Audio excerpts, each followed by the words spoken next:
தமிழக வெற்றிக் கழகத்தின் மதிப்பிற்குரிய தலைவர்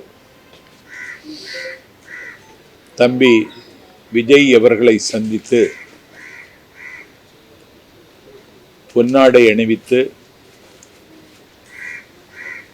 நீயும் முதல்வராகலாம் என்கிற புத்தகத்தை கொடுத்து தாவேக்காவில் இன்று என்னை நான் இணைத்துக் கொண்டேன். 6 ஆண்டு காலம் எந்த அரசியல் கட்சியிலும் என்னை இணைத்துக் கொள்ளாமல் திராவிட இயக்கத்தின் சொற்பொழிவாளர் என்று சொல்லி பெரியார் அண்ணா லட்சியங்களை பேசி வந்த நான்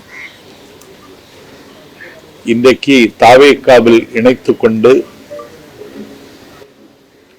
நாடு முழுக்க தாவேக்காவினுடைய ஒரு பிரச்சாரகனாக பவனி வர தம்பி விஜய் என்னை அனுமதித்திருக்கிறார். என்னை பார்த்த நிமிடத்தில் நான் உங்கள் ஃபேன் என்று சொல்லி அவர் சொன்ன நிமிடத்தில் நான் மெய்சிலிர்த்து போனேன். இப்படி ஒரு அங்கீகாரத்தை தம்பி தருவார் என்று நான் எதிர்பார்க்கவில்லை.